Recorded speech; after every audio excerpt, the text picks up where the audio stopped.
to write about, and therefore my name got thrust to the fore by some splendid gentleman in Rotherham having Mogmentum tattooed on his chest, and that got everyone quite excited. But it's summer fun, summer fluff, and will fade. Are you enjoying it? Oh, it's great fun, yes, whilst it lasts.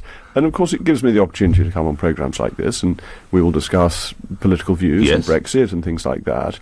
And it helps give a platform for the arguments that I want to make. And you'll take listeners' calls, and we'll come to those in just a second. Yes, indeed, we'll come to those in just a second, Mr. So, but where do your political ambitions lie? Do you want to one day be leader of the Conservative Party? No, I have no wish to become the leader of the Conservative Party. I'm fully supporting Mrs. May. I think it's extremely important that we have the same leadership for this period in our country's history, that to make sure we get through Brexit properly and then go beyond that, so that we can get the benefits of Brexit, which will be freer trade, lower prices in the shops, will be control of our own borders and of our own regulations, and we need stability to get there. So I'm completely backing Mrs. May, and no one serious thinks that I am a credible candidate. So I would be either enormously... Ever? Or currently? Well, you're a serious person. You don't think I would ever be a serious candidate. Well, never mind what I think. So I don't know that if you told me Boris was going to be Foreign Secretary, I might have laughed at that idea. But you're representative of serious and not unfriendly commentators.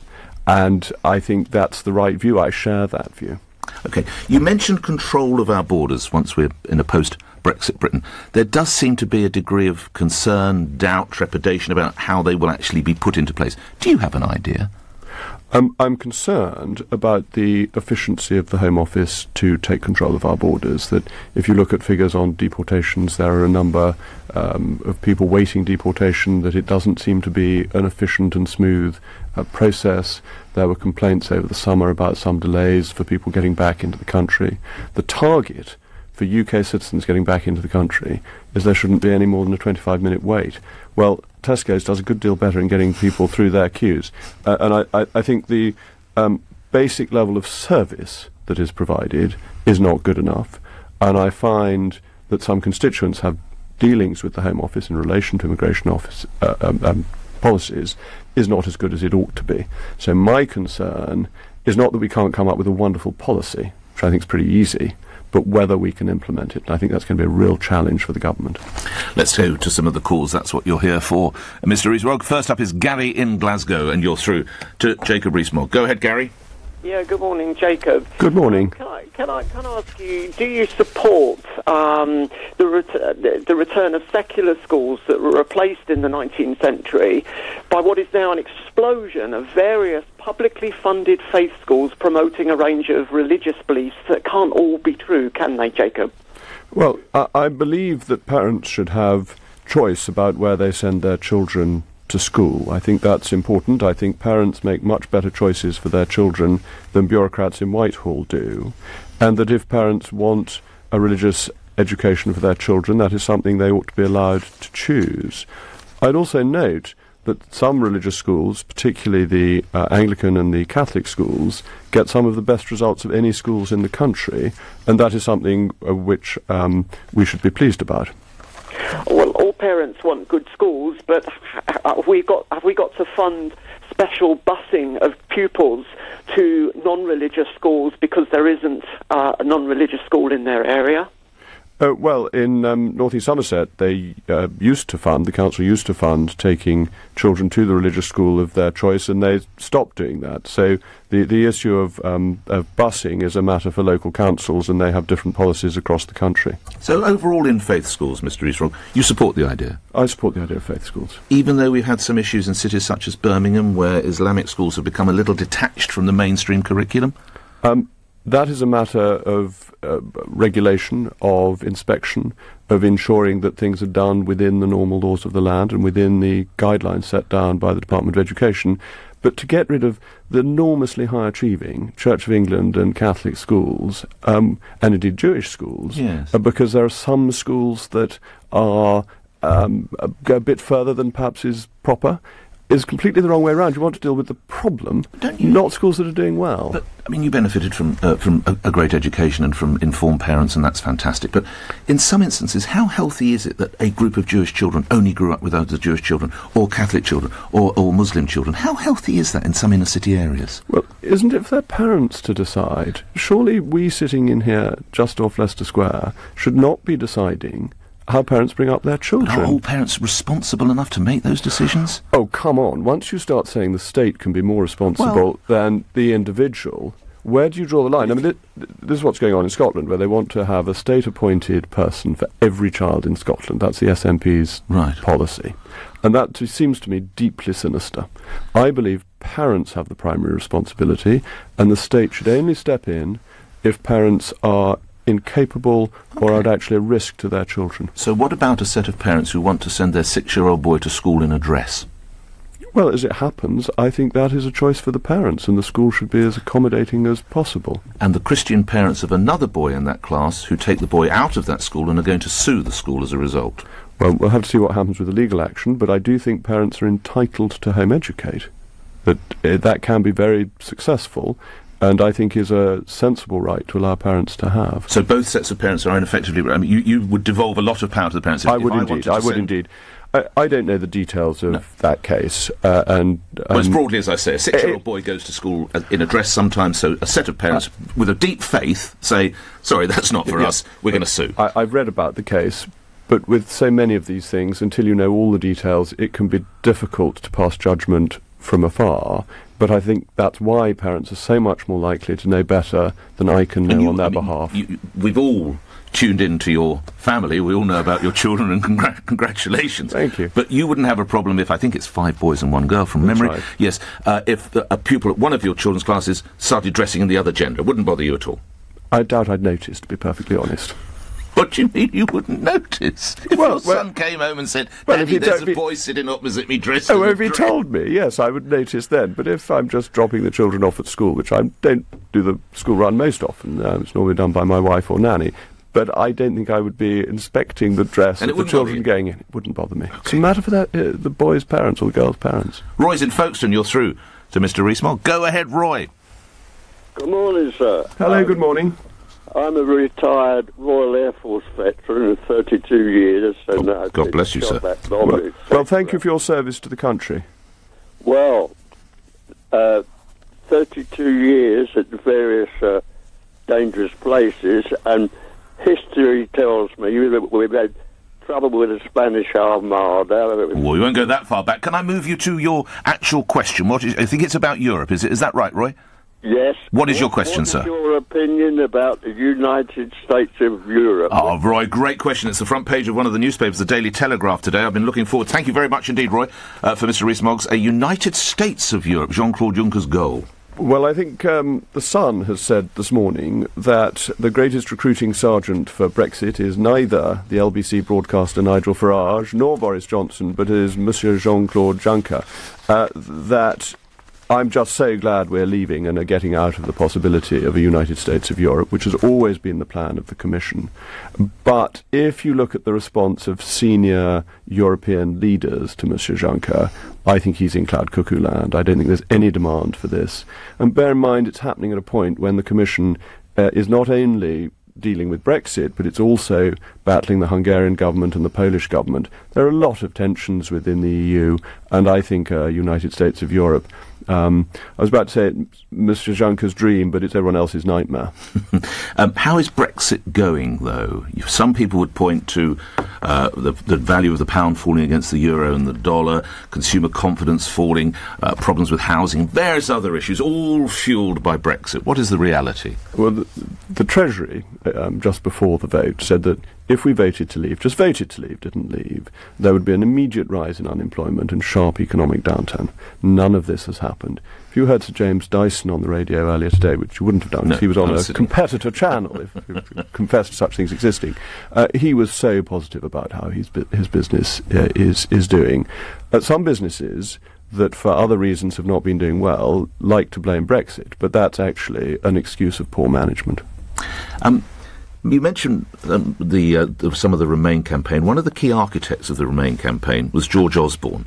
He's been accused, as you're probably aware, this is on the front page of The Times, of the extraordinary attack. Now, we know that he's referred to Mrs May, or likened her to the living dead in a second-rate horror film, or a dead woman walking. He's now, apparently, told colleagues at the Evening Standard he won't rest until she, Mrs May, quotes, was chopped up in bags in my freezer. I hadn't seen that.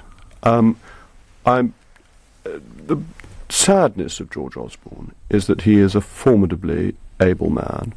He served it with distinction as Chancellor of the Exchequer, and he has decided since leaving Parliament to emulate a rather less successful Edward Heath. And I think this type of bitterness and bile ends up making the person who has that bitterness and bile feel resentful and sad, and it's no effect on broader politics, that his firepower diminishes with every bitter outburst. And for so able a man, that is something we should be sad about rather than particularly condemn. Had he stayed as an MP, he could have been leader of the party, couldn't he? That's probably one of the reasons he's so upset now. And as a newspaper editor, and many listeners might not know this, but you're the son of a famous newspaper editor and hugely successful. Your dad used to edit the Times, and for a number of years. How healthy is it that an editor bears a grudge such as this? Well, it provides some entertainment in the Evening Standard for the political class who find it all quite amusing. I think it's the Evening Standard. It is a local paper. It's not a national paper. I think if it doesn't like Mrs May for bilious reasons, its impact will diminish. Do you read the Standard? Very rarely, actually. Paul's in Bow. Paul, you're through to Jacob Rees-Mogg. Go ahead, Paul. Yeah, good morning. Given that it's gone on record that you don't want to be a future Prime Minister, if you was offered a top cabinet job, what would it be in a future Conservative government? Well, the thing is, that's not going to happen either. There was a wonderful interview done by Ian Dale of this station with Mrs May, the Prime Minister, and she was asked if she would make me a cabinet minister, and I think she laughed for the longest amount of time she's laughed since the general election. So I was delighted to bring some happiness and joy to our distinguished Prime Minister, but that's how seriously she takes it. So if Paul was to press you, you're just not going to go venture down that path? It's not going to happen, and I think it. Look, I love being an MP for North East Somerset. Somerset is of tremendous importance to me as a county. I'm desperately sentimental about Somerset, but it is a wonderful place to represent, an honour to represent 70,000 voters of North East Somerset. Why did you want to have its own time zone? Oh, that was a joke. Oh, it was? Oh, right. But it's very dangerous to tell jokes in politics. Thanks, Paul. Carl in Tamworth, you're through to Jacob Rees-Mogg. Go ahead, Carl. Morning. Hi there, Jacob. Hello. Hi there. Is there anything within Article 50 or any of the treaties, for that matter, that specifically state the UK has to financially meet a final settlement figure when leaving? Your question is of great importance because the answer is no. If we leave under Article 50 without a deal, under UK, EU and international law, we owe no money at all, not a brass farthing. And there was an excellent House of Lords report in March this year that went through the whole legal situation with great clarity, and nobody has disputed this. So you, sir, are absolutely right. If we leave without a deal, we don't owe anything. Carl, a quick response to that? Yeah, that's what I suspected, to be perfectly honest with you. Can I ask another quick question? Of course. Go ahead, because it allows Mr. Rees-Mogg to have a sip of tea or coffee, whichever is his preference, and that's quite right. Coffee. OK, so go ahead, Carl, ask your question. OK, secondly, once all EU law and regulatory powers are transferred back into Parliament or under UK control, let's say, wouldn't it be far more beneficial for the UK to negotiate Brexit from within WTO and not as a member of the EU?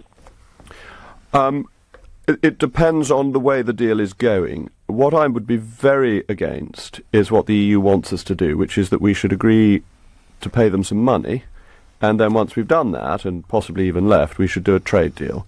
If we do that, we have used our strongest card before we've got anything out of them.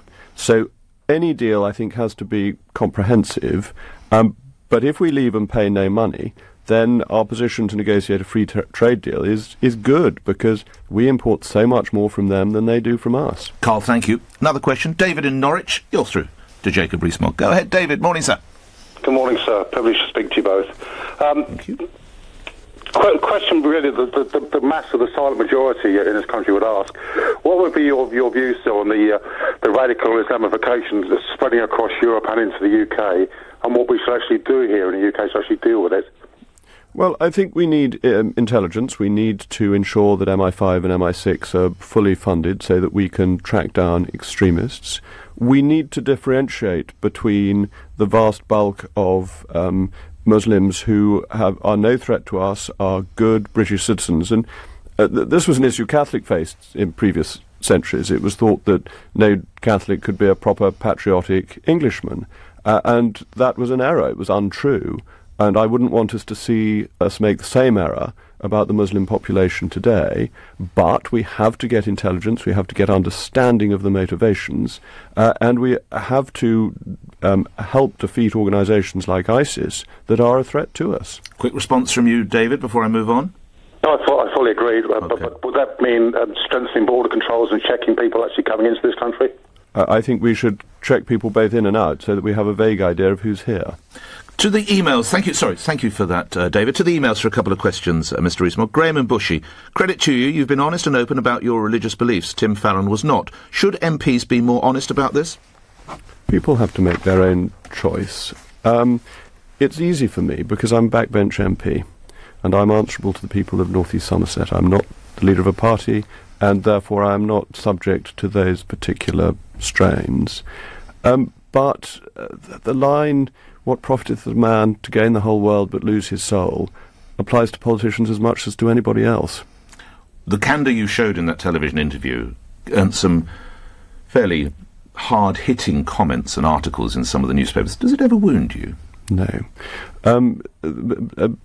Sticks and stones can break my bones, but words can never harm me. Do you really believe that? I really believe that. There's no point in being in politics if every criticism is wounding. That you must expect, if you express views, that people will disagree, and that some people will disagree in a personal fashion. But that's their right in a free country, and free speech is important when it's for you, but it's also important when it's against you. Rachel in Bexley, in a post-Brexit Britain, is Jacob Rees-Mogg happy to have his chickens washed with chlorine? Oh, yes, as it happens, because I've been to America many times and have no doubt eaten lots of chlorine-washed chicken. But I looked into this, and I read the report produced by New Zealand when they were doing their free trade deal with the United States. And it looked at the health effects of washing chicken in chlorine. And it discovered that there had been no health effect for any consumer ever. The only people who had ever been affected were the inspectors who went round to see how it had been done, who got rather too much chlorine. So it's not something we need to worry about. But I'd add further. Yes. The US is the most litigious society in the world. If chlorine-washed chicken was dangerous, there would have been £1 billion lawsuits going on.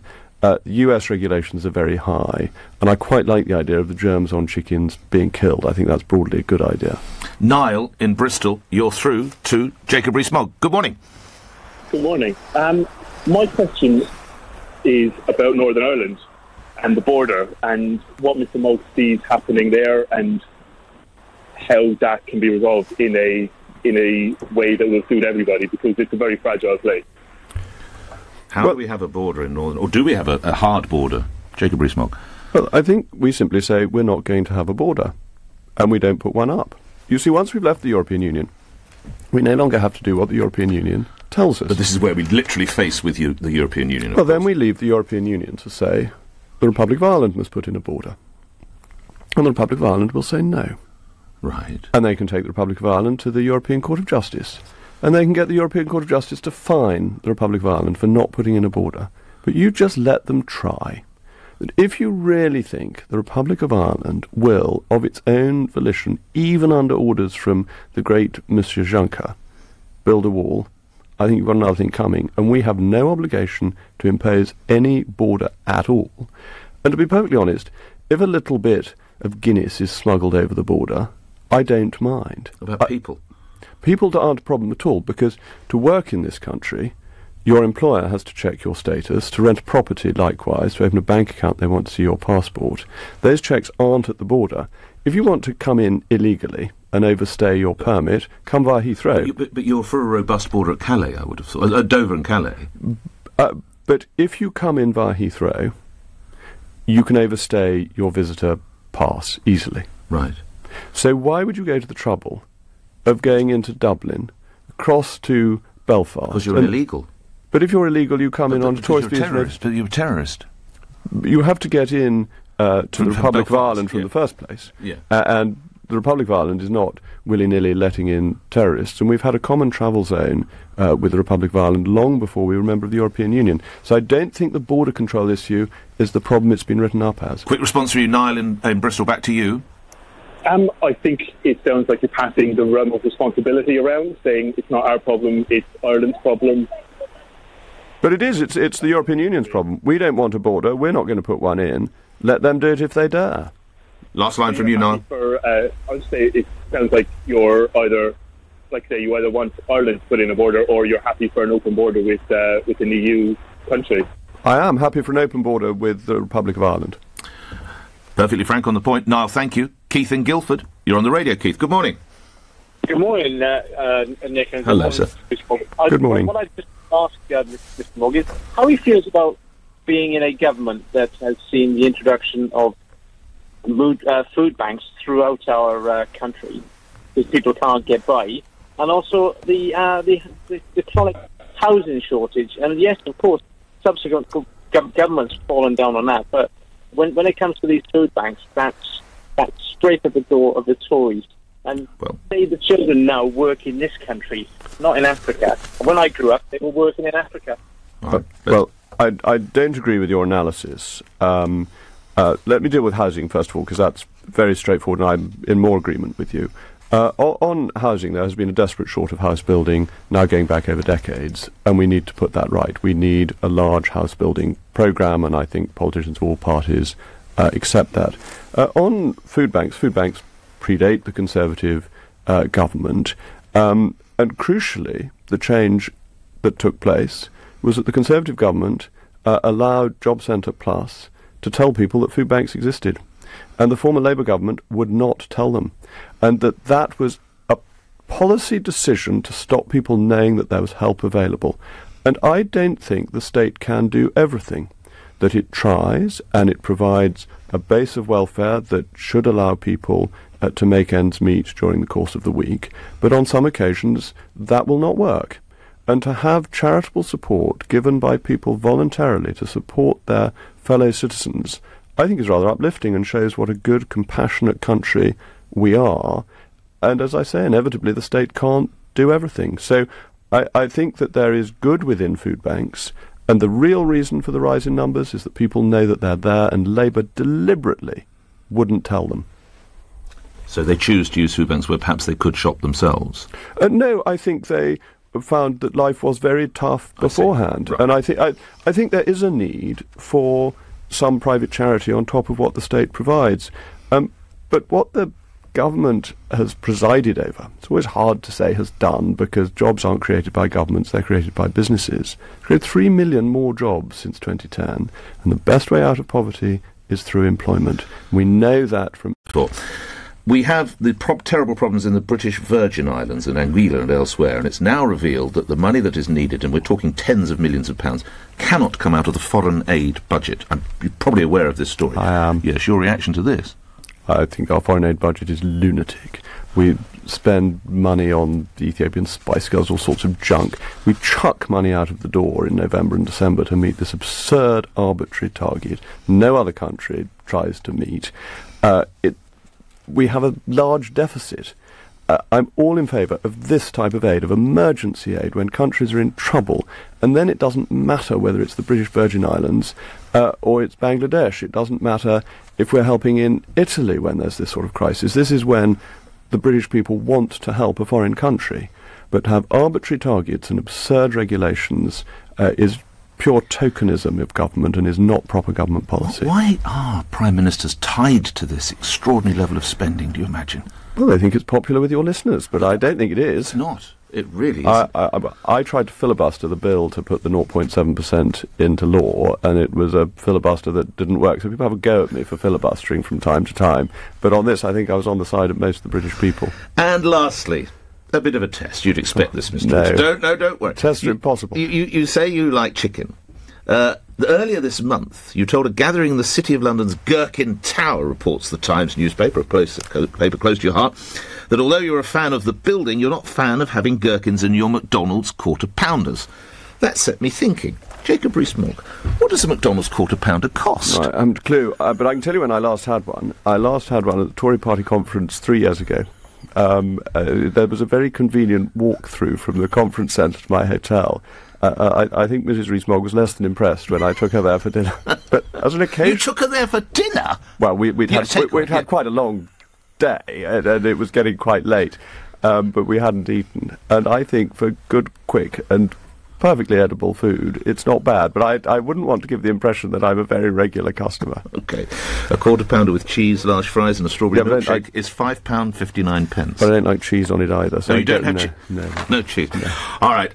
Thank you very much for seeing Jacob. Great pleasure. Absolute pleasure. Thank you. The man behind Momentum and Conservative MP for North East Somerset, appearing here on LBC when news is next. On FM, online, on your mobile and on digital radio. Leading Britain's conversation.